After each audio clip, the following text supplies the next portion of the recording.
All right, I'm going to welcome everybody tonight. My name is Pat Squire. I'm the VP for Programs for AAUW Oregon, and welcome to our opening session. We're really excited that so many of you are joining us for these educational and fun sessions. We're really pleased to be presenting the Breaking Barriers Award tonight and to have Kimberly Jensen as our opening speaker. Both of these presentations would have been a highlight of our April convention, but I think we all know what happened to that. We will do the award first, and then Kim will give her much anticipated talk on suffrage and beyond. Thanks again for joining us tonight, and here is Penny Hoodenpyle, the founder and chair of the Breaking Barriers Award and AAUW Oregon past president. Penny, would you please tell us a little bit about this award, the Breaking Barriers Award?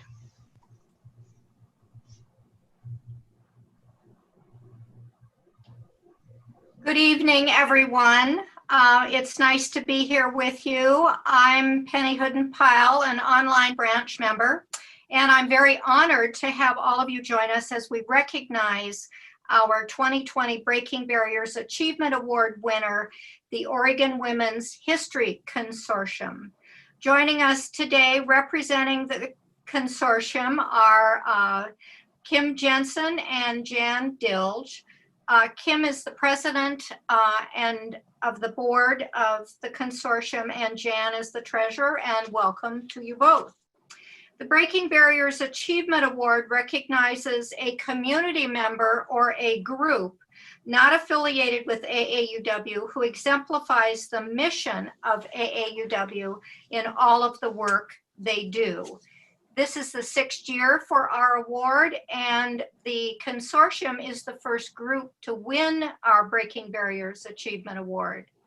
I would like to thank this year's selection committee for their work, Jay Allen of Hillsborough Forest Grove, Jill Hefner Pendleton, and Patty Herringer of Lincoln City. The consortium was nominated by Pat Squire of Lake Oswego branch, and Pat will share some thoughts with us now about the consortium. Pat? All right. The Lake Oswego branch nominated the Oregon Women's History Consortium for this award because we felt this educational nonprofit perfectly exemplifies AAUW's mission and goals. The OWHC, which I'm going to refer to it from now on, just to abbreviate a little bit, provides leadership to support research and education related to the history of women in Oregon. Established in 2010, they led the statewide commemoration of the centennial of Oregon women gaining the right to vote in 2012, a full 8 years before the 19th Amendment. The consortium, of which AAUW is one of many members, is engaged in educating the public about Oregon activists' role in gaining the right to vote and in placing women's voting rights in the U.S. Constitution. OWHC exemplifies community collaborations by partnerships with many historical, social justice, and educational organizations. I'm going to give a quick example. It's an event that was in 2012, the commemoration of Oregon's adoption of suffrage, that focused on suffragists buried in the Lone Fir Pioneer Cemetery. With many partners involved widely across the community, a key part of the event was dedicating a new headstone for Black suffragist Harriet Hattie Redmond, someone who was virtually unknown before 2012. OWHC is currently working with the National Votes for Women Trail Project, creating an online map of women's suffrage movement sites in states across the country. OWHC is promoting Oregon 2020 via its website, through its many partners, the press, and social media.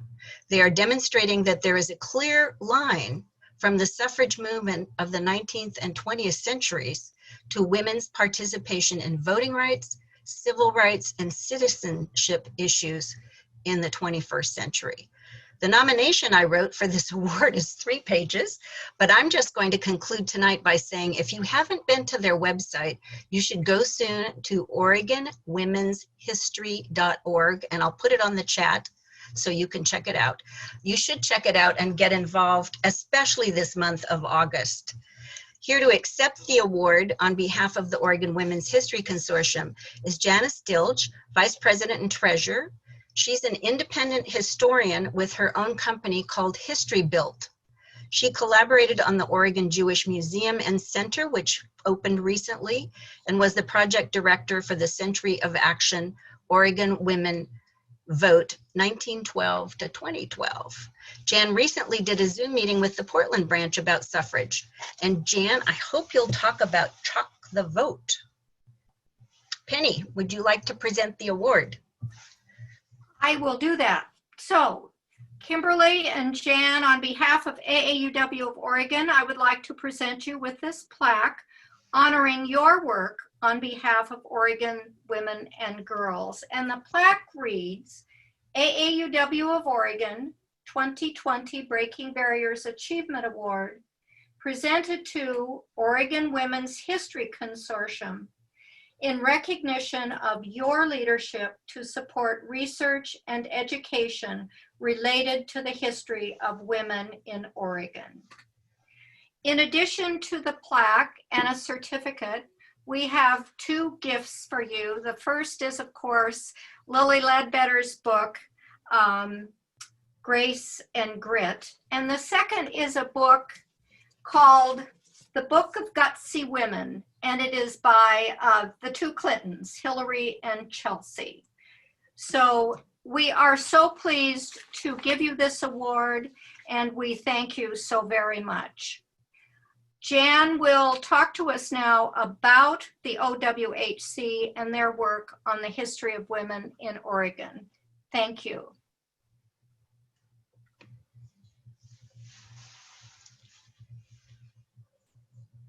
We've collaborated with AAUW. Whoop. Are we good? We've collaborated with AAUW many times since 2012. And so I know many of you in the room, and you've come to know Kim and myself as well. And so we are incredibly honored to be the first organization to be the recipients of the Breaking Barriers Achievement Award. And I think as I've been thinking about it and getting ready for this presentation, I wanted to just talk briefly about two things that sparked in us with just the title of the award. And I think it connects with the way that OWHC goes about its work. And that is, in order to break down a barrier, you have to recognize the barrier. And sometimes we haven't always known what that is. And I think we learned a lot in the 2012 centennial about the issues of race and racism and xenophobia in the women's suffrage movement, some in Oregon, some nationally. And we can't shy away from that history, because what that history tells us is reflected in the world that we see around us. And so taking on those difficult issues in our research and looking and finding that information and presenting it and educating us and anyone who will listen to us is really a way to help remove those barriers. And we welcome that challenge. And it's really a goal we set for ourselves as an organization originally, and one that we continue to value to this day. And we appreciate being recognized for that type of bold work. And I think another piece that's become eminently evident to OWHC is how interconnected all of the voting amendments are in the US Constitution. It began with the 15th Amendment in 1870, removing race as a barrier to voting and full citizenship. The 19th Amendment came right behind that, perfecting that, Ruth Bader Ginsburg will say, by removing gender as a barrier to full citizenship and voting rights. And that continued with removal of the poll tax and the Voting Rights Act in 1965, which really was the first time that Black women in the country, the majority of Black women and Native women and many Asian women gained the actual right to vote. The 19th Amendment didn't do that. The Voting Rights Act did. And so you can't really talk about those independently. They are all intertwined and they are all important to one another. And I think we see every day that rights aren't guaranteed forever, and you have to keep fighting for them. Progress, as Kim loves to say, is not a straight upward line. It ebbs and flows. And so we think our work that we do with the history of women in Oregon is very much helping keep those barriers down and taking on new ones as they arise. And so we really are just so appreciative of your acknowledgement. We have collaborated as organizations in the past, and we have no doubt that as we move forward, we will work together to remove some more of those barriers in the future. So thank you so much. Thank you, Jan, so much. We're so pleased to be able to give you this award. It makes so much sense, and it's just perfect for this year. That's great. And now on to our speaker, Kimberly Jensen, who happens to be president of the board of OWHC. Kim received her PhD from the University of Iowa in Women's and U.S. History and is professor of history and gender studies at Western Oregon University. Kim is the author of an amazing book, Oregon's Doctor to the World, Esther Pohl Lovejoy and a Life in Activism. This book was recently featured on WNYC in New York, where Kim was interviewed about how Esther Pohl Lovejoy, serving as Portland's city health officer, successfully battled a bubonic plague in 1907. Appropriate. She also wrote Mobilizing Minerva, American Women in the First World War. She has a special interest of women serving in war. She has written numerous articles and chapters about gender, citizenship, and activism. Kim consulted on the current exhibit, Nevertheless They Persisted, Women's Voting Rights and the 19th Amendment, which is currently on display at the Oregon Historical Society Museum. Kimberly, we're anxiously awaiting what you have to say. Thank you so much for this wonderful honor of being with you. I want to say thanks so much. I know Jen, I think, has just left us, but one of the great honors of my life is to work with her in this organization. I can feel your energy tonight. I am so excited to be with you. And what better work could we be doing but learning about the history of voting, that very complicated but important history of voting in Oregon and the nation. And what I'd like to try to do tonight is to break this up into a few segments, because you do not want to hear me droning on for an hour. And we'll have some time for some questions, and I really look forward to that. So let me start by sharing this screen here. And if you'll just give me a wave if that's showing, and that's going well. Okay, your first exam will be on this map in a little while. Kidding, kidding. What do you notice about this map of women's suffrage, women's voting rights before the 19th Amendment? And I can just think about this for a minute, and if anybody wants to give a shout out, or I mean, clearly, this is a complicated map, and it's a map where the western part of the United States rules, right? And I've got a chat here too. The West, yeah, the West. We also see that, before I stop this, sorry, we also see that there's a pretty powerful solid South with no suffrage. And that tells us that there were many fears about women of color voting. And also that there's a hodgepodge of people who could, women who could vote for the president, or people who can vote in city elections or local school elections. At the end of the discussion today, I'm going to show another map. And so I'd like for you to think about the power of mapping. And then also I'm going to share some of the work that Jan has done a little later on with the power of mapping as well. So let's think about some of the founding documents of our state. I've got it in typewritten form and also from the Oregon Historical Society, the actual Constitution of Oregon. And we find something very confusing. The suffrage the Article 2 about suffrage and elections in the Constitution, that was part of the Constitutional Convention of 1857 and then put into the Constitution that became effective in 1859, has a contradiction, a fundamental contradiction. Section 1 says that all elections shall be free and equal. And then Section 2 contradicts that immediately by saying every white male citizen. So we have to understand that at the very beginning of things, there were profound contradictions about race and about gender in the Oregon Constitution, specifically about voting. And as if it weren't clear enough, Section 6 of Article 2 says, no, and the term Negro to connote someone who was Black, no Chinaman or mulatto, a mixed race person, shall have the right of suffrage.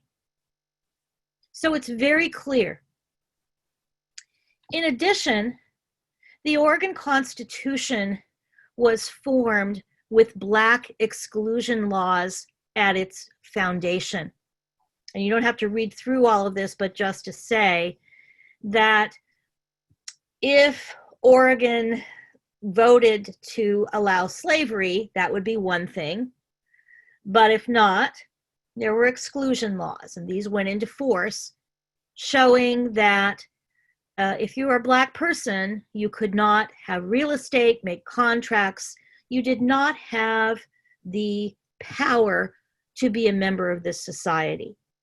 Now, if you look at the bottom of the slide, the fabulous Oregon State Archives has a list of all the convention delegates, so you can see how people voted and how they did. There were many delegates who were from the South, who, if slavery were not going to be allowed in Oregon, certainly didn't want Black people to have the same rights.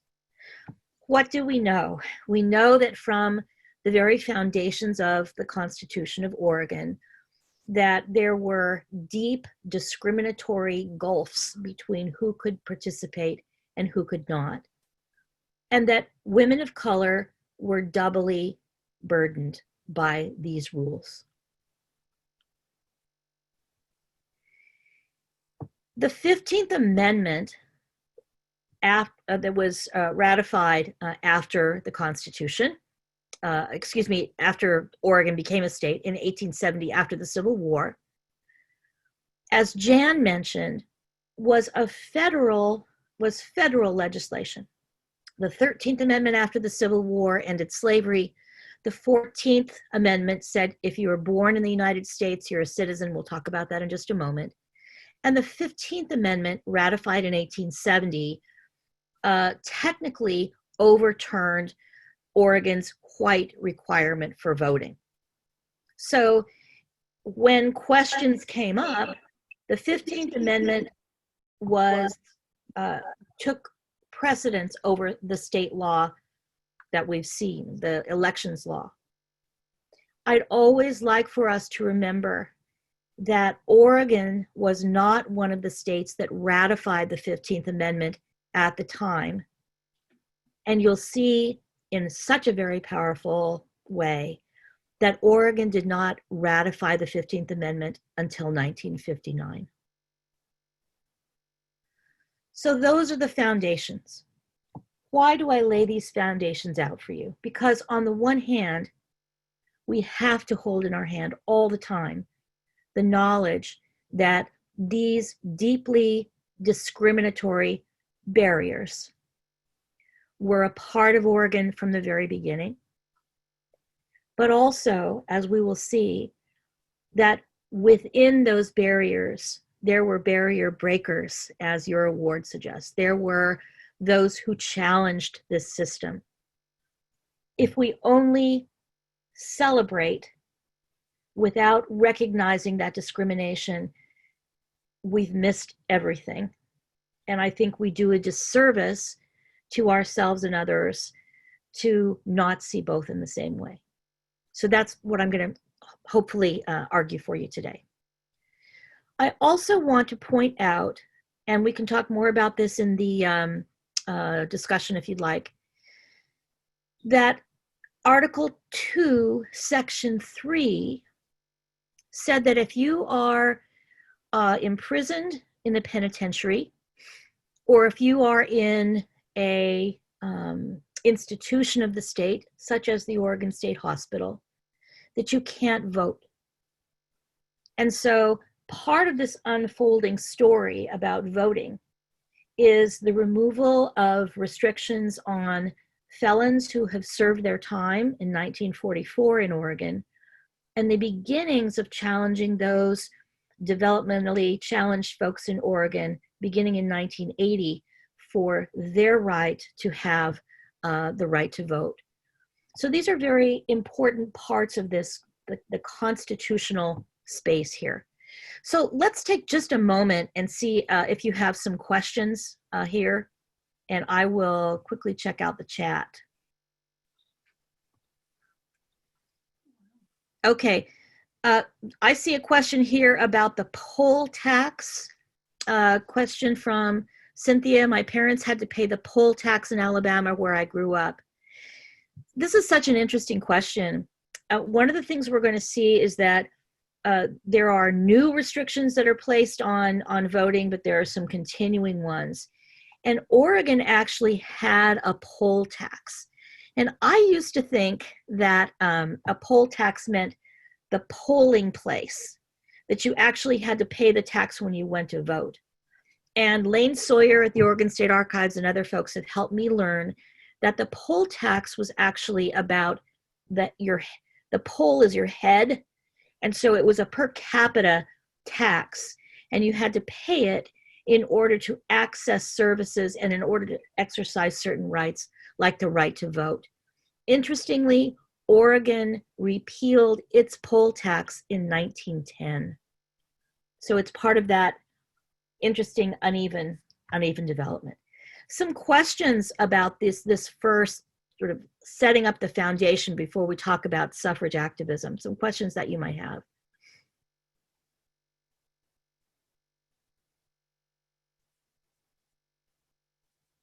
Are you awake? Give me a wave. Okay, great. Yes. So yes.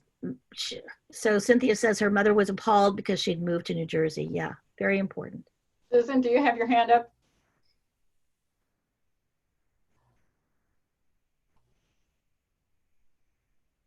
Oh. Comments or questions? They weren't questions. They were just a statement, just to, say that I've had this experience with my own family in the voting. That's really powerful. Well, as you have questions, just give me a shout out, but I'm going to go ahead and move us into this next section here. And we do have a couple questions in chat perfect. now. Perfect. Let's do that. Let me go to chat.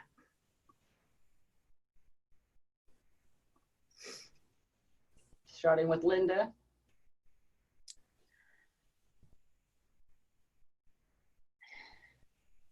So how much was this challenge back then? There were certainly challenges, and I'll suggest a couple. I think part of that was because the Votes for Women movement really opened up a lot of questions. I'm not sure how many states. I believe that it was around 36 or 37, so a majority at some time. And I don't know the percentage of yes votes in 1959, but I have some other percentages in the other. I think it was a not a very strong margin, but I'd be happy to check on that. Okay. So if we think about those foundation documents, it's really important to me to understand that from the very beginning of activism in Oregon, a woman of color was there, alongside probably the most famous voting rights activist in Oregon, Abigail Scott Duniway. Mary L. Beatty, who was a Black woman who was an activist for the 15th Amendment ratification, and Mrs. M.P. Hendy, Mary Hendy, and Mrs. Lambert. What were they doing in the Morrison precinct polls? Well, they were engaging in a form of voter activism that many other women engaged in at the time of the 1872 presidential election. The 14th Amendment, ratified in 1868, said that if you're born in the United States or naturalized, but if you're born in the United States, you are a citizen. And so, after 1868, many women across the nation said, that's great. I was born in the United States. That means I'm a citizen of the United States, so I can vote. Susan Anthony voted on this day. 4 women at least that we know of in Oregon voted. And they went to the polls, and we found out that they cast their ballots, but the voting judge put those ballots under the ballot box. And Abigail Scott Duniway not only was a suffragist, but she was the editor of the New Northwest, as you see her here. And so she wrote all about it. Why is this important? I think it's very important to see that Oregon women were active in the broad national movement. I think it's very important to see that while the discrimination that we have just witnessed from the original Oregon Constitution was still in force, and that Oregon had not even ratified the 15th Amendment, that Mary L. Beatty was there and she was with them. So we have this contradiction, and we have to hold both of these things in our hands. I also think it's really important that you'll see tonight that so much of the material that I'm going to share with you comes from newspapers, historic newspapers that are more and more becoming digitized. Women in history did not always leave their papers or their correspondence. Archivists did not always collect them. And so newspapers, whether edited by a woman or otherwise, are really a powerful guide to us. You'll see in my presentation that that's really going to be the case. I'd like you to remember Mary L. Beatty as we move forward and thinking about her place in the very beginning of Oregon Votes for Women activism. She was there when the Oregon Equal Suffrage Association was formed a year later and continued her activism.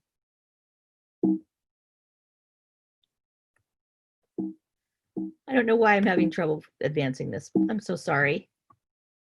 There we go. You'll see that she read a speech at the organizing meeting of the Oregon Equal Suffrage Association. And as Abigail Duniway reported it, she read this, proving that Black women were awake to their own interests. I'd give a lot to see a copy of that speech. And I'm just going to encourage all of you to keep your papers, to donate your papers, to realize that you and your wonderful activism that you're engaged in now is making history, putting in a little plug on my soapbox for that as we move forward. Here's your second test. Oregon has the distinction of bringing the question of votes for women to male voters at the ballot box 6 times. This is more than any other state in the union. That's why we used "Nevertheless, She Persisted" as the title for the Oregon Historical Society exhibit, right? This was a long, long movement. And I also want you to think about that this was a movement that brought not an overwhelming landslide in 1912, but a squeaker. A squeaker. You'll see that Oregon's population was growing, that Oregon's population, as it was counted at the time, was binary, more men than women. So it was also about reaching men who were able to vote in their communities. Did Black men vote They had the right to do that. Did men who were not yet naturalized citizens could vote? Yes, if you had filled out your first papers of naturalization in Oregon until 1914, you could vote. So that's why I think it's really important to understand 1912. And I'm not going to go through the whole campaigns. I can talk about some of the others, but I really want to focus for a few minutes on this 1912 campaign. We get population data from the census, so 1910. Oregon was overwhelmingly white. Oregon had many people who were considered white who were born outside of the United States. Members of tribes, Black Oregonians, Chinese Americans, Japanese Americans in Oregon had small numbers, but we'll see some important issues around their participation. I'm going to argue, I have argued in my writing, that the 1912 campaign was successful for two reasons. First, because activists organized at the grassroots and they built coalitions. You're nodding your heads because we know that this is what's successful now. That we know that this is how political movements work. Yeah, I don't know what happened to my picture. And I'll never understand how you do things. And so I really want to emphasize that this was a political education that many, many Oregon women had gained by 1912. So for example, as Pat mentioned, Hattie Redmond was the president of the Black Women's Equal Suffrage Association. They were part of a national group of Black women's organizations. The Chinese American Suffrage Society had an active group, as you can see here in the picture from the newspaper, again, focusing on a luncheon that they had. If we go around the clock, Josephine Hirsch, up in the right-hand corner, was a prominent member of Portland's Council for Jewish Women, and she actually broke with her colleagues on that council to support women's suffrage.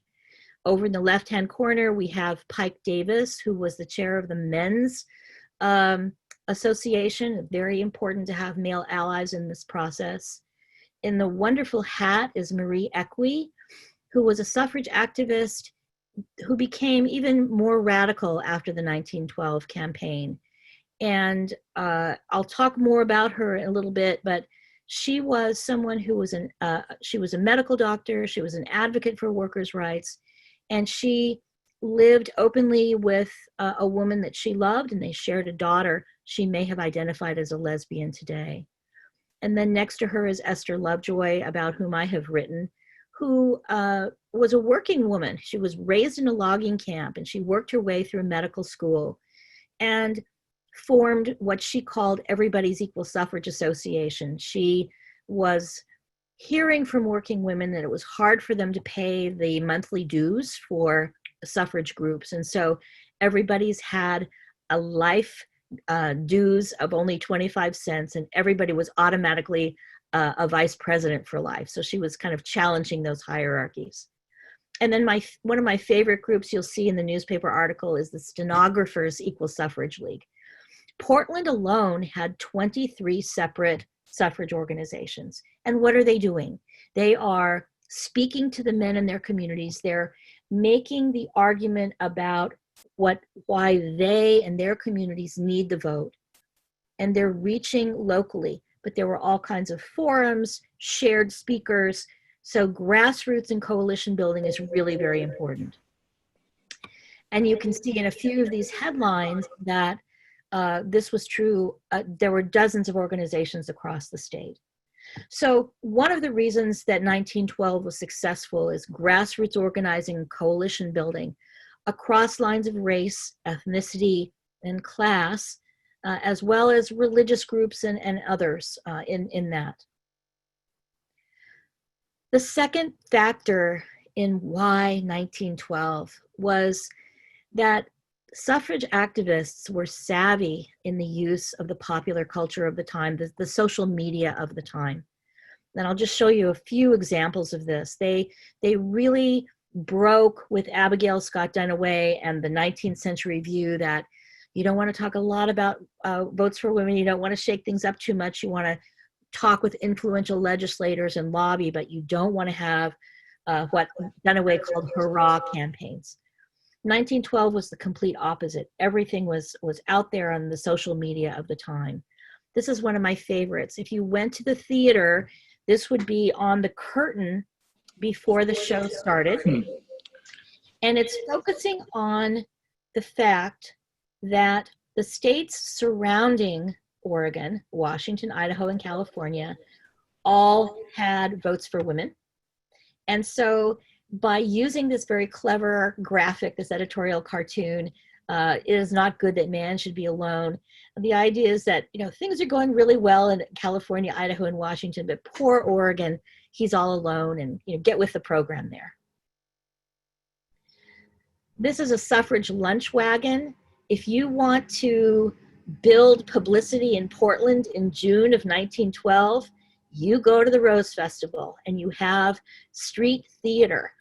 What happened, and this is one of my favorite headlines, Buns to Boost Suffrage. This is about sandwiches. They would engage in street theater from sort of before lunch to after, throwing sandwiches, throwing cookies, ringing bells, talking about votes for women.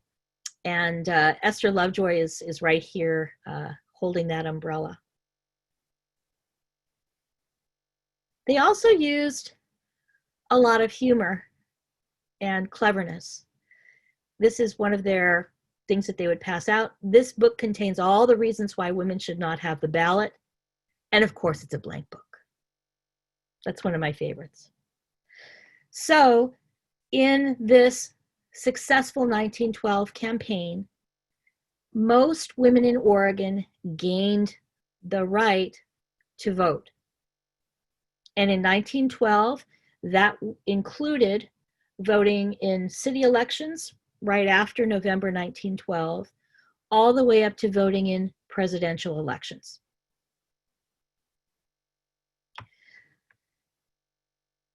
We know that having the right to vote is only part of it. You have to register and you have to use the vote. There were many, many women's organizations that engaged in lobbying and voter education in Oregon before 1920 and after. But I find it really important to say that Black women in Portland were very, very active in organizing voter registration drives and in organizing voter education. This was especially true because right after Oregon women achieved the vote, the legislature decided it was going to clean up all the problems that existed for voting,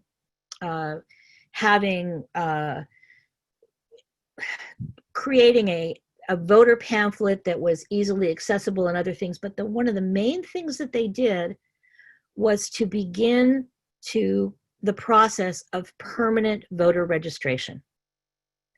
This is something that we take for granted. But in 1912, 1913, sometimes you had to register for every separate vote, and sometimes there were 7, 8, or 9 in a year at the city level, at the county level, at the state and national level. So folks who wanted to make voting more equitable were supportive of permanent voter registration. This will shock you to know, however, that things didn't always go smoothly, and that in 1914, 1915, and 1916, there were problems. There was a Supreme Court case, and so permanent voter registration hit these bumps in the road. Lizzie Weeks, who was a Black activist and social worker in Portland, decided that it was very important specifically to create an organization specifically for Black women. And so she became the president of what was called the Colored Women's Republican League. Now, this was the Republican Party of Lincoln, and most Black voters and office holders were Republicans at this time. So she was allying herself with the Republican Party, but also specifically organizing Black women to vote. And thanks to the Multnomah County Archives, we know that she registered to vote. We know that many of her colleagues in this group organized, and they met every month in Portland Central Library to hear speakers, to learn about candidates, to hear from the candidates themselves. So really focusing on not only getting out the vote, but getting out a thoughtful, educated vote. And so we have, for example, the Oregonian showing us Amanda Garvin, who had been a slave in Missouri, now living in Portland and voting on November 8th, 1916 at that polling place. I just want to say a couple of things about Oregon and the national suffrage movements.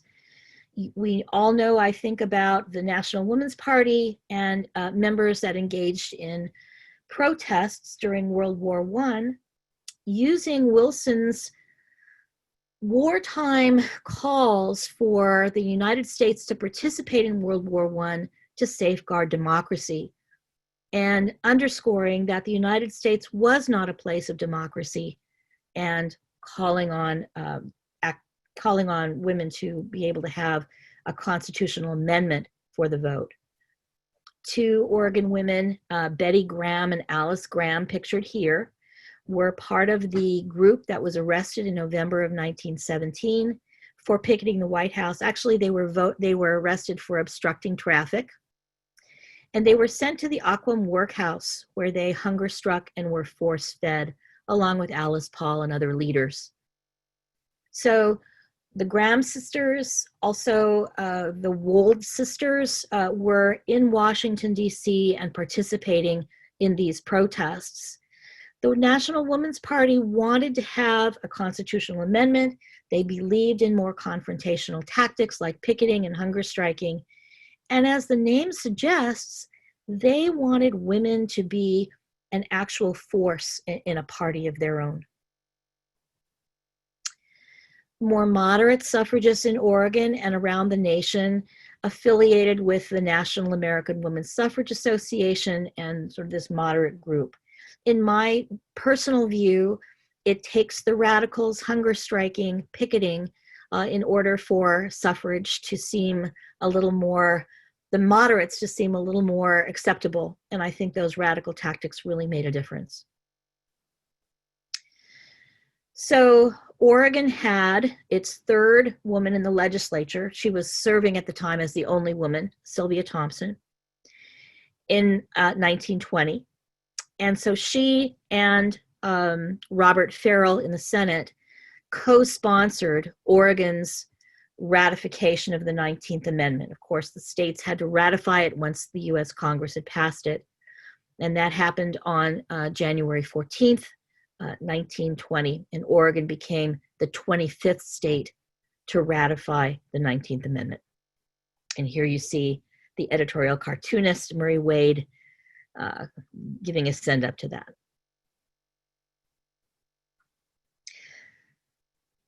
So before I sort of move on to some of the barriers to voting, I'd be delighted if folks have some questions that you'd like to pose.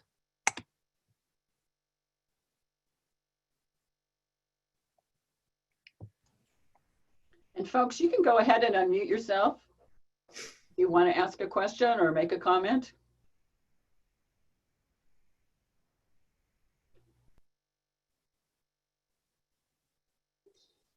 I have a question. Can you hear me? I sure can. Okay, thank you. I'm Mary Pat Silvera, Lake Oswego. You showed that there, and I'm sorry, I don't remember all the names, but there were two white women and one quote unquote colored woman and maybe someone else who tried to vote together. But in general, did the African Americans and the white suffragists work together, or were they just parallel? So I would say on the national level, we have to say that there were deep rifts that the In national Oregon, I mean, yeah. in Oregon. Yeah. So let me give an example from 1912. The Black suffrage organization, Hattie Redmond as president, was considered part of the Women's Suffrage Council. And the evidence that I have for this is that there were letters of thanks in the newspapers. We don't have these, in archival collections. It's mainly newspapers, where the Black Women's Suffrage Organization would be one of the ones saying, thank you for hosting this, or thank you, Oregon men, for doing this. And so they had, their voices were included. And we also know that there were speeches and forums that crossed racial lines. Does this mean that racism was gone? Absolutely not. Does it mean that this, created a revolution? It did not. But I think it's really important for us to see that Black women were advocating, and especially advocating by forming organizations to really educate members of the community about the issues that Black women felt were important. So we can't say that Oregon we have to hold both of these things in at the same time. Do we know if Black women voted in large numbers? We just can look at the voter registration cards. We don't have, unless we have Amanda Garvin's image voting, right? We don't know. But Jan and I have each in our own studies looked at a lot of those voter registration cards, and there were many Black women who did register. So I think we have to see that there was a tremendous amount of racism, that the foundational premise of Oregon was based on whiteness and exclusion, but that Black women and other women of color persisted in their claims for rights. And so I think we have to hold both of those things together. Thank you. And thank you for the whole talk. It's quite interesting. Oh, thank you. We're getting to some more difficult parts coming up soon. And Kim, there are a couple questions in the chat. If you want me to read them, or you could read them, whichever. Okay. Let's see. How many women were jailed? There were hundreds of women who were jailed and hunger struck.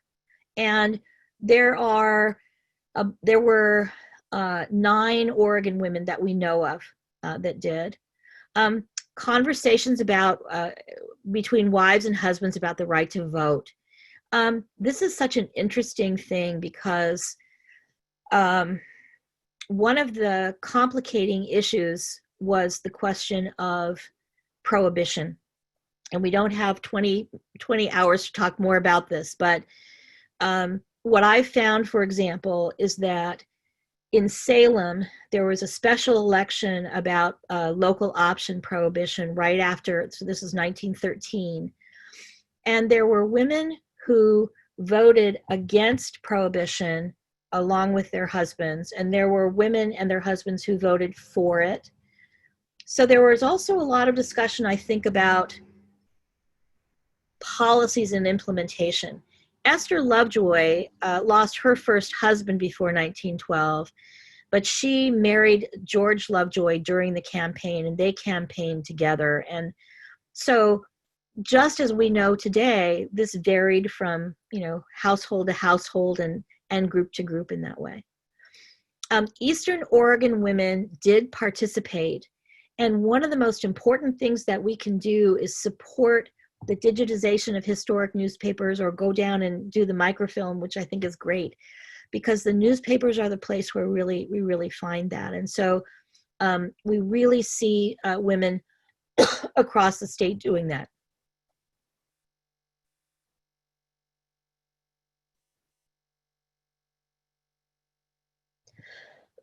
Pardon me, I'm going to just get a little water. Some more questions before we move? Can I ask a question, Cynthia? So in this age of non-newspapers, you as a historian, how are we going to keep the records going? And do you have any thoughts on that? And I think your presentation has been great so far. Oh, thank you. You know, this is being recorded. Your meetings are being recorded, and I think the key now is, you know, figuring out how to archive them and making sure that your organization has records about what's been kept and where it is. Some very, very thoughtful archivists work on archiving Facebook, archiving all of those things, because that's, sorry, that's the equivalent. And so I really encourage you to think about the emails that you have as an organization, and having, you know, someone archive those, because that's the potential for all that to be lost is pretty powerful. Great question.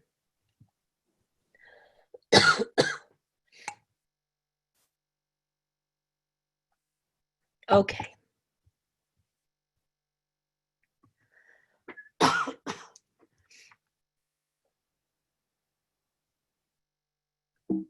So let me suggest, I don't know why this isn't working well. I'm so sorry.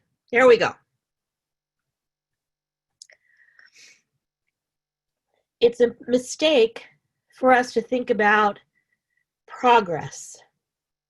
We have to think of backlash and reactions. There are many examples that I could use, but I wanted to focus today on something that I think is pretty powerful. The state of Oregon after World War I, in response to fears about immigration, had passed a law that said that if you were going to vote, that you had to be able to read and write in the English language. Now, there had been a literacy test, a federal one, and there was a debate about whether to have it be in the English language, and that did not happen. But many other states passed voter literacy laws like this one. And I'd like you to think about the implications here. As 1912, 1920 expanded the vote for many, this was a very powerfully restrictive law, and it was directed specifically against Oregonians whose first language was not English.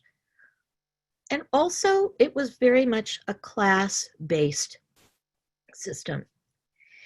And I want you to see here, I do have the percentage here, that this passed with 79% of the vote. The Oregon State Archives and the Southern Oregon Historical Society have some of these voter literacy test cards in their collection. The Secretary of State, Sam Kozer, put out this box of cards with paragraphs from the Oregon Constitution. And if the election judge believed that you might not be able to read or write, or if the election judge didn't want you to be able to vote, if the person saw you as a person of color or a person who might not appear to be the kind of person they wanted to be able to vote, they would hand you this card. You would need to read it, digest it, and write about it. This was not progressive. It was very regressive. And the voter literacy test is something that we often think about is happening in the South as part of Jim Crow, resurgence of white power. But we need to see that in our own state, this very regressive measure passed in 1924. It was not overturned federally until this very, very important 1965 Federal Voting Rights Act. But in the state, it really was not addressed until 1974 with Measure 10, bringing Oregon into compliance with the Voting Rights Act, specifically removing this literacy English language requirement, and also bringing in and compliance with the 26th Amendment, providing for the vote for 18-year-olds. This passed by a squeaking just over 50% of the vote. That's one of the legacies. That's one of the legacies that I think we need to keep in mind. Let me go very briefly through a few more. Women who were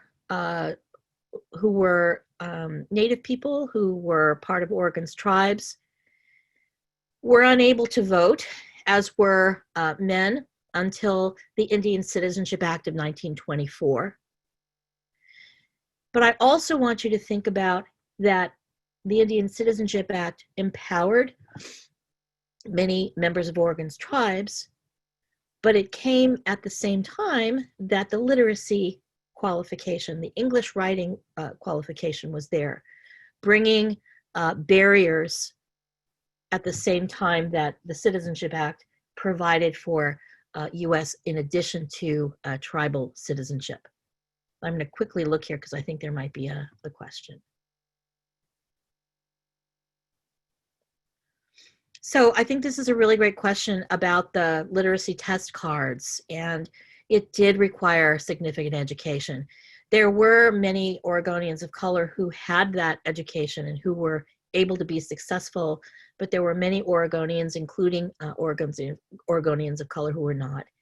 And I would say it would be a challenge for many of us to do the kind of interpretation of some of those sections that I think might have been required. So that's a great question.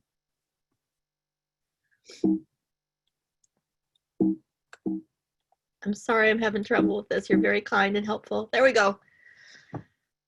For Asian immigrants to the United States, federal law prevented first-generation immigrants from having the ability to become naturalized citizens. This meant that they could not vote. If their children were born in the United States, they of course could, and so the Nisei or second generation were able to do that. This was legislation in effect through World War II, beginning with restrictions being lifted on Chinese Americans. China was an ally at the time, and culminating in the Immigration and Nationality Act, or the McCarran-Walter Act. I want to point out that at the time, at the same time that the McCarran-Walter Act lifted restrictions on Asian American residents in the nation and in Oregon, it imposed new regulations on people who were considered homosexual. So gay men and lesbians, LGBTQ folks who found new restrictions there. So this is another example of this uneven development and the restrictions at some point at the same time that others are finding additional access. The Cable Act of 1922 addressed a very powerful citizenship problem. In 1907, the Federal Expatriation Act said that if you are a woman and you are born in the United States, if you marry a man who has citizenship elsewhere, you lose that citizenship and you take on the citizenship of your husband. So if the suffrage movement was about independent voting rights for independent women, it was happening in tandem with immigration law and naturalization law that essentially said that women's citizenship could only be through their husbands. Okay. Some of the work that I'm doing for my upcoming book focuses, for example, on women who were born in the United States, like Hattie Dawrins, who married German citizen men and had to register themselves as enemy aliens during World War I. So this is another powerful example of the continuing barriers. The Cable Act of 1922 was considered by many suffrage activists to be a second 19th Amendment, if you will, really getting at this issue of, do you lose your citizenship upon marriage? But it did not provide for citizenship for women who married men who could not become citizens themselves. So there were still lots of restrictions on particularly Asian American first generation women and men. And I really think we need to see that in the early 20th century and through the 20th century, that in state law, in military policy, in immigration law, in federal law, that LGBTQ Oregonians and Americans were facing increased restrictions. Margot Kennedy, in her book, The Straight State, says that really LGBTQ folks were considered the anti-citizen at this time. So someone like Marie Equi found her voting rights as a woman supported in 1912, but faced powerful restrictions. And Michael Hellquist's wonderful biography of Equi helps us think about that when she protested World War I, that she received really violent responses on the part of authorities, especially because she was a woman who loved other women and did that very publicly. So all of this is to say, I think that we want this story to be a complicated story, and we need this story to be a story where we do acknowledge and we do honor the really important activist work that many diverse Oregon women and men did engage in, but that we see the continuing struggles and the fact that once achieved, rights are very vulnerable. And as Jan said at the beginning of our discussion today, we really know that. We really understand that in powerful ways in our own experience today. I think it's also important that we don't stop in 1912 or 1920 and that we embrace the continuing activism of women in our state. Just two examples, Catherine Jones Harrison, who was the first woman to be elected to the position of tribal chair at Grand Ronde, who has had decades of activism of supporting her community, and Teresa Alonso Leon, who is the first immigrant Latina to be elected to the Oregon State Legislature. And I'm going to tear up because she was a student of mine, and I think she's fabulous. So I think it's really important that we have 2020. I'm a supporter of events like this where it brings us together to talk about this. But I think that there are some really powerful ways that we can educate others by complicating the story and not stopping the story with one group or at one particular year. And to do that, I'm going to share with you another map. So I told you at the beginning that there was a suffrage map. This is a map that's at the Brennan Center for Justice website. And this is a voting restrictions map by race since 2010. And you can see that voting restrictions have passed in many states. And this is especially true after the Supreme Court decision in 2013 that stripped away parts of the Voting Rights Act of 1965. We hear lots of discussion about re-strengthening the Voting Rights Act, especially at John Lewis's funeral. So before I talk a little more about the Oregon Women's History Consortium, I'd be delighted to have questions, or you may want to get the shepherd's crook and pull me off at this point.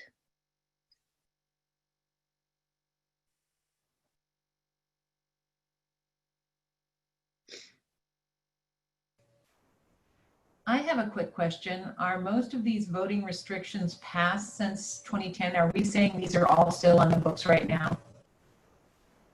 Yes. And I would say that this, and I know that this does not reflect questions of mail-in voting, mail-in ballot, Yeah.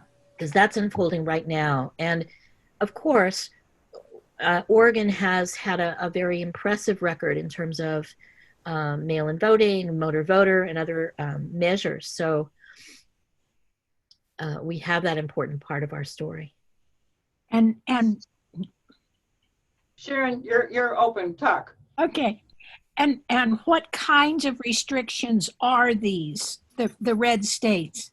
So these vary. If you want to go to the Brennan Center, they've got a great list of the different ones, but some of this is increasing the kinds of voter identification that are required, so that if there some of those that's there. These are also restrictions on when voting, when you can turn in what are called absentee votes, absentee ballots in other states. We don't really use those because we have mail-in. So those kinds of restrictions are a part of that. And of course, one of the main things that happened in the 2013 Supreme Court case was that the Voting Rights Act identified certain states where the practices had been anti-voting practices had been so egregious that if those states were going to make changes to their voting laws, they had to engage with federal authorities. In other words, there was a check and balance so that they couldn't just do that. The 2013 Supreme Court case said, we're not going to do that anymore. There doesn't have to be any check and balance, and states can pretty much do what they want if enough voters do that. So they were process changes, not who could vote changes. I would say that the process changes are often related to race, ethnicity, and class, and so I think they're both in that way. But the Voting Rights Act restrictions that folks talk most about are that is the elimination of that pre-clearance. Right. As a process. So that would be accurate. Yeah. Margot, have you already asked your question? No. How many of these are being challenged in the courts, and what is the scorecard on the challenges? I don't have a really good scorecard on that, but I would say the 2018 elections empowered a lot of challenges to these, and many states. I think the scorecard is what we want to see on the second week of November of 2020, because a lot of these are being challenged at the ballot box as well right now. So that's a great question, and there's a lot of effort to try to strengthen the Voting Rights Act of 1965, and so a lot of people are really hopeful that would be on the agenda should there be a in the next election cycle, but in the next legislative cycle particularly. Okay, Pat Squire has your hand up. Yeah, so is there such a thing as permanent registration anymore? I know there's some states that say, well, if you haven't voted for 4 years, we're going to kick you off. Well, and that's another one of the restrictions, right? Sure. Is that, for all the reasons that we know. So I would say, in theory, there's permanent voter registration, but I think, what your point is, and the example that you give, is that that's really not the case. But it's the permanent voter registration that happened in Oregon was an effort to bring some security to that voting process, and to not have to re-register 8, 9, 10 times or be uncertain about whether your vote was counted or not. Thanks.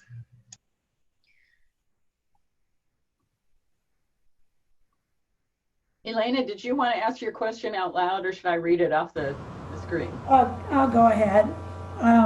So I see that California was covered by scrutiny under the Voting Rights Act.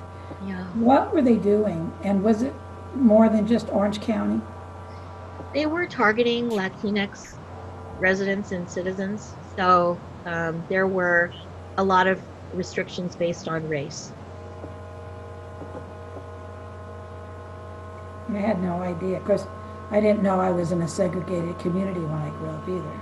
Yeah. Well, I'd be happy to move forward, but I'd also just like to hear from you about some of your experiences in this process, because you're also the experts in all of this.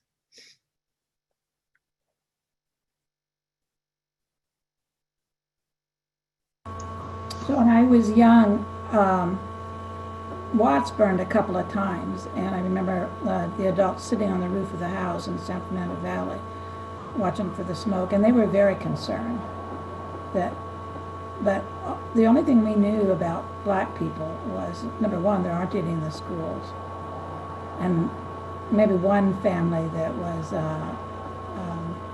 Latinx. But the only time we even saw black people was at the car wash and on the garbage trucks. And it never occurred to us that that wasn't by choice. The parents didn't talk about it.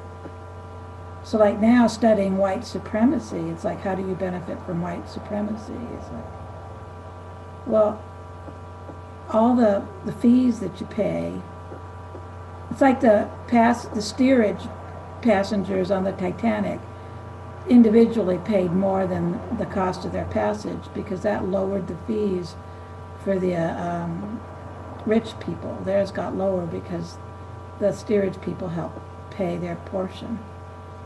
That's a great example. And I think also what your comments point to is that we really need to be aware of a powerful history of housing discrimination and residential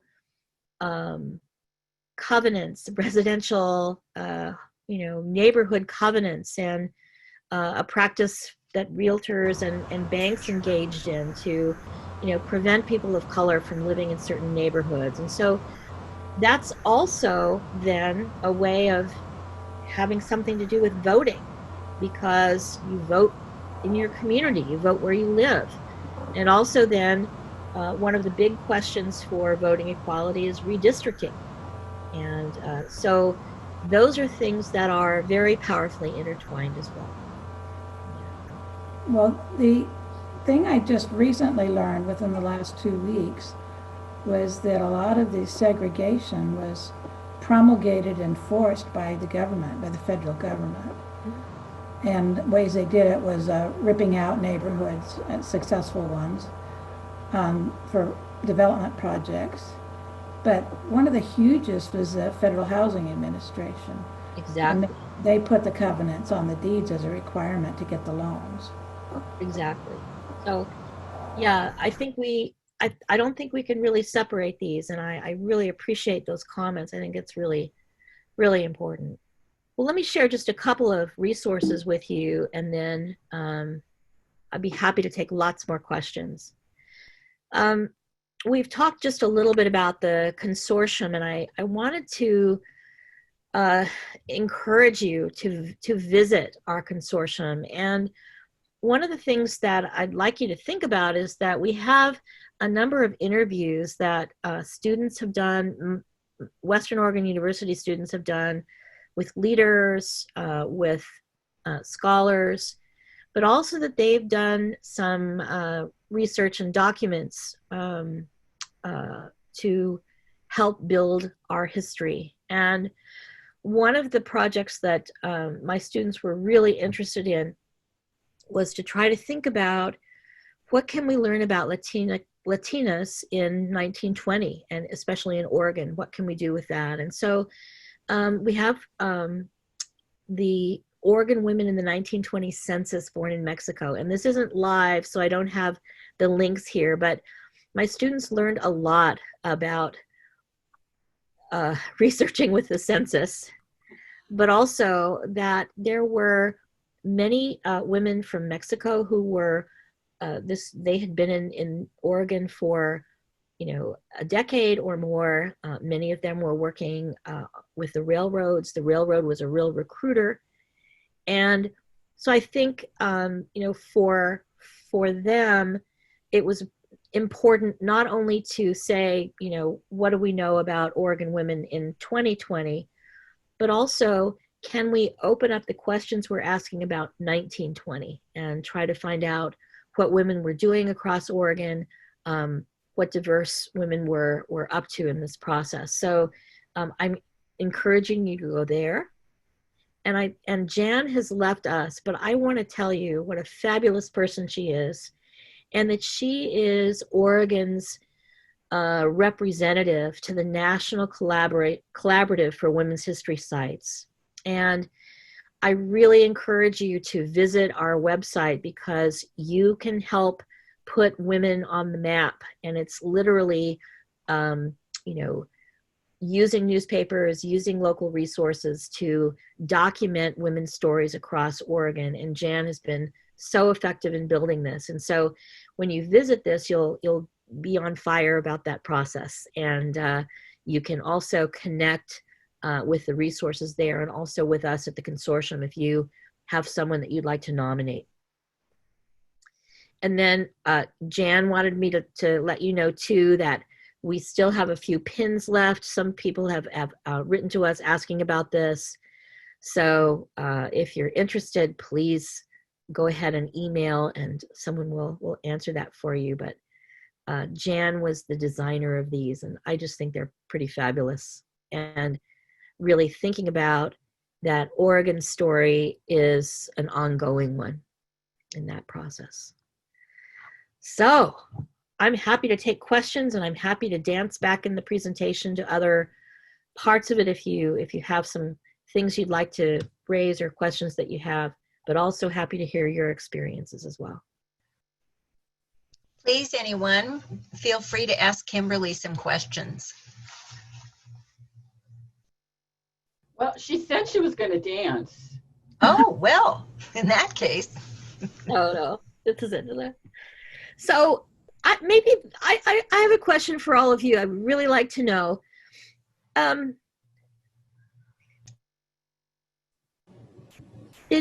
when did you begin to have a consciousness about voting, and particularly women's voting? In other words, was that something that was always a part of your sense of the world? Was there an occasion where you were able to vote, or you learned about voting in a particular way? I'd be delighted to hear from you about that. I went to hear John F. Kennedy speak before he was elected in Eugene at Mac Court.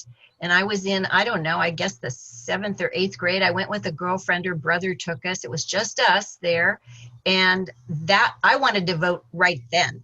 Of course, I couldn't, but so then I just was always very aware of it. Wow, what a great story. For me, if I may, my dad was a journalist, and at the dinner table every night from the earliest age I can remember, I and my 5 siblings, we'd all sit around and we would talk politics. We talked politics and history and current events, foreign affairs, all that kind of stuff.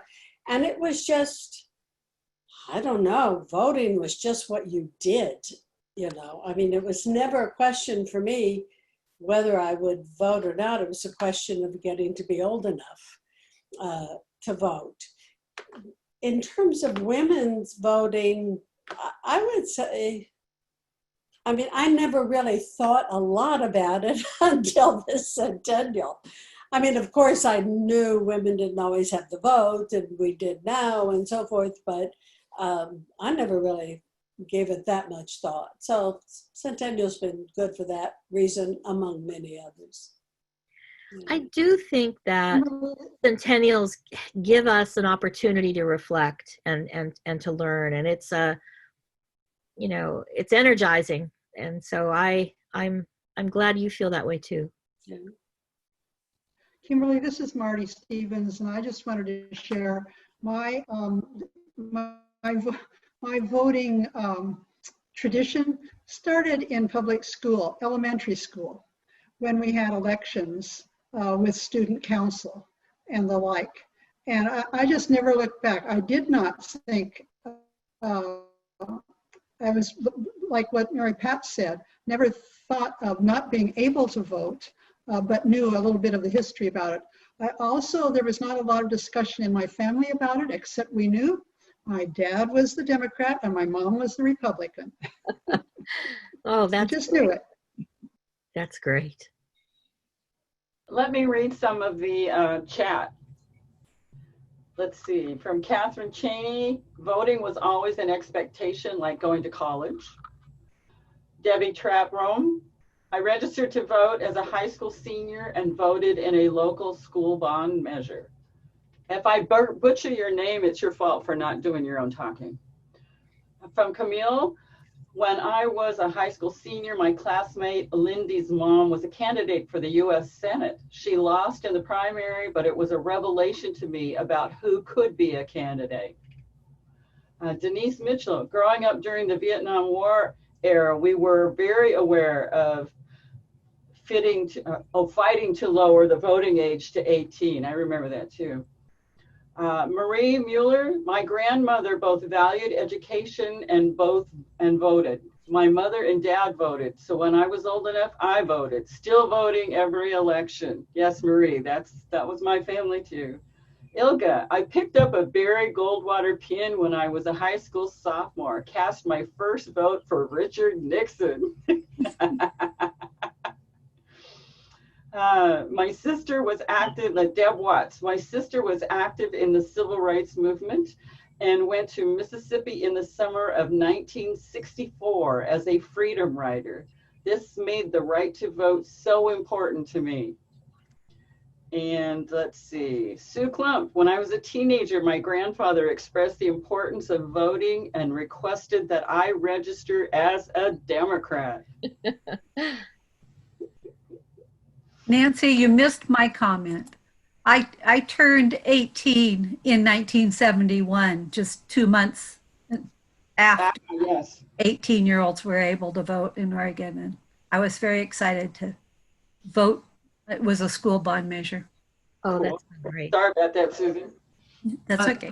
Unlike Marty, my mother was a Democrat and my dad was a Republican. And my grandparents were Republicans. I remember discussions about Wayne Morse. Yeah. You had to vote.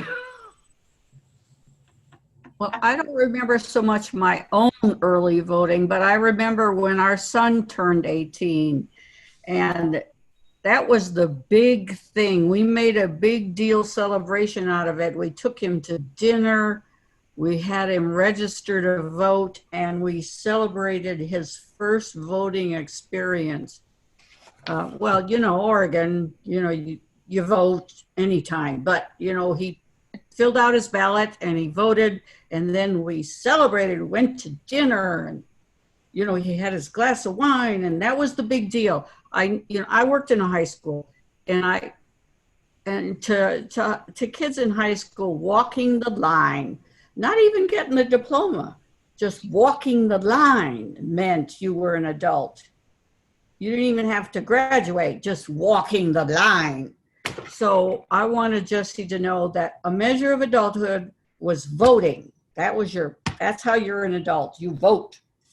Voting was very important. And Dave and I vote in every election, forever. And we just celebrated our 50th wedding anniversary, and we vote all the time. You vote for wine, you vote for food. We vote for anything. He's a registered Republican, I'm a registered Democrat. We get all the stuff.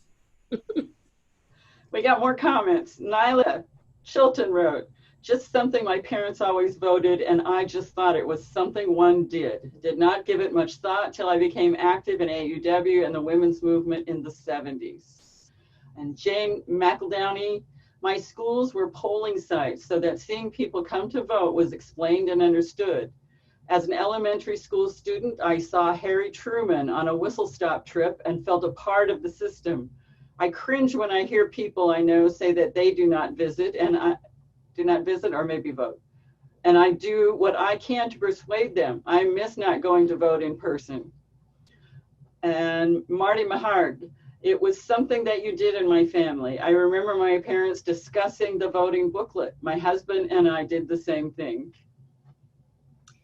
You know, I just wanted to share that one of the things that happened was that when women in a particular state achieved the vote, other journalists and other women and, you know, networking would write to them and say, well, what's it like, right? Or what's important about voting? So they would be saying some of the same things that you've said. And Esther Lovejoy said that she learned about the importance of voting when she was city health officer, because Portland faced the bubonic plague and the city council was absolutely, you know, they fell into step and wrote a check and patrolled the waterfront and did all the cleanup efforts because businesses were threatened. And she called this the business of men. And that she saw that right away. I mean, she gave a speech and they wrote the check and they got it. At the same time, there was a parallel movement for pure milk in Oregon and certainly across the nation. And club women, women in their organizations did almost everything that they could. They used the press, they used the skills that they were learning in the suffrage movement, but they were not successful in passing legislation for pure milk. And Lovejoy's son actually died because he was 8, and they attributed that to problems with, you know, bacteria in the milk.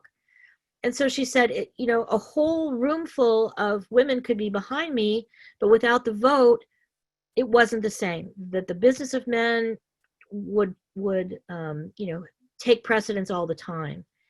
And so I think that my students especially appreciate thinking about that voting is important, but it's what you can do with that vote and the change that you can make that's the difference.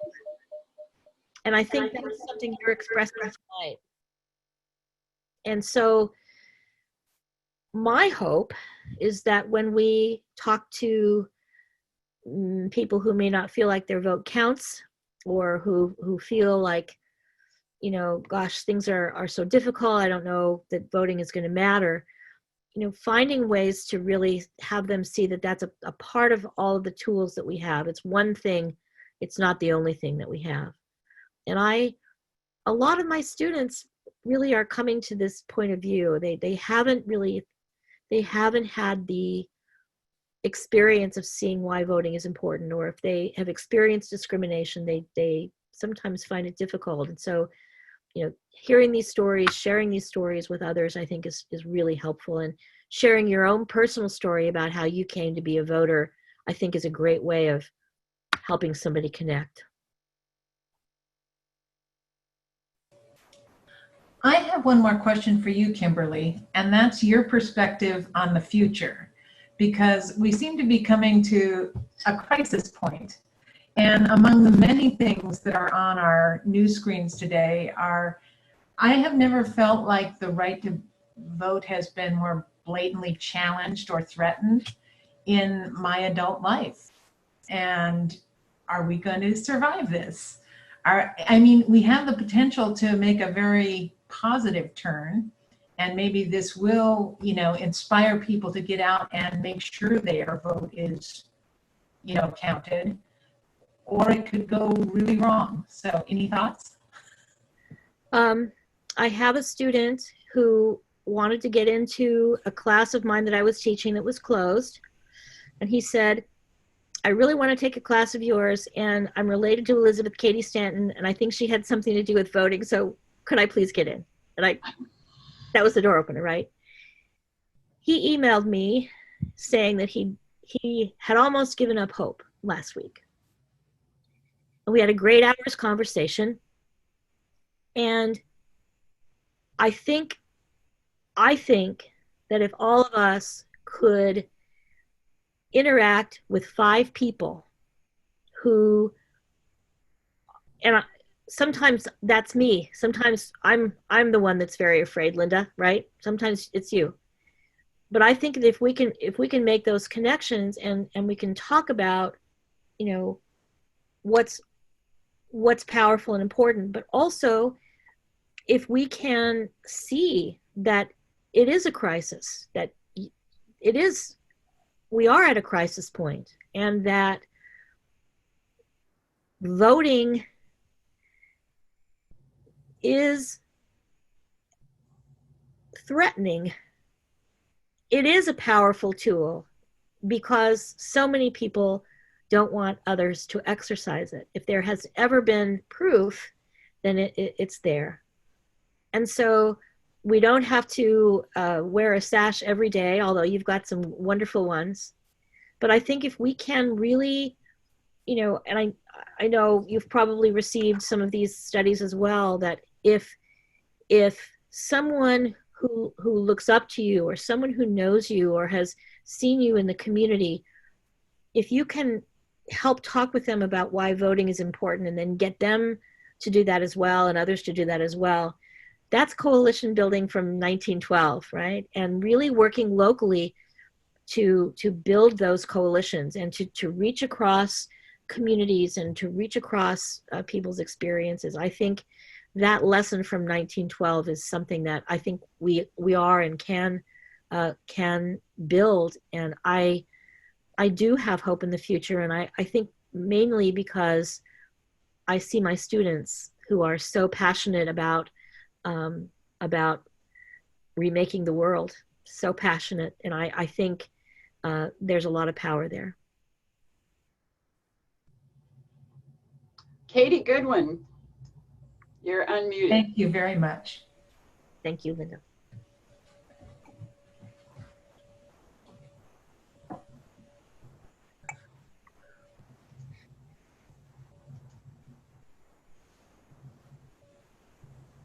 Katie, I did unmute you and now you muted yourself and I can't unmute you. Uh-oh.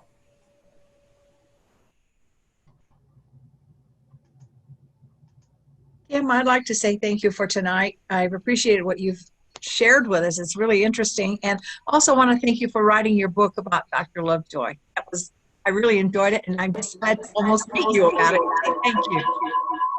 Thank you so much. So kind.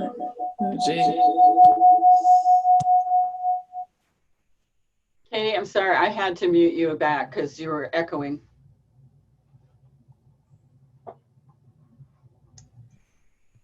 All right. So Pat, do you want to go ahead and? You bet.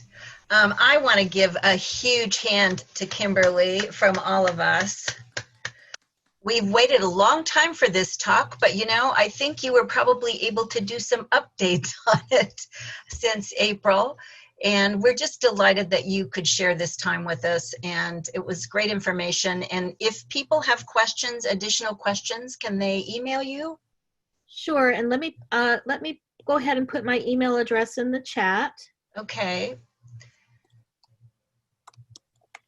And then also one last question, will Western be holding classes in person, or do we know yet? Before I go there, I just want to say how much I appreciate this invitation and how your energy is so very apparent and so very real, and it's that energy that's going to help us get to the future. And this is such a great, we hope so too. Oh, it's just such a great opportunity to share with you. And I want to thank you for the breaking barriers. It's terrific. Good. So my crystal ball is in the shop right now, but we are on quarters at Western, as are PSU and OSU and U of O. So we're going to have a few weeks of semester schools making their choices and doing the things that they're going to do before we actually have to start. I just had an email from a colleague at the University of Portland, and they've decided to go virtual for the fall. I think every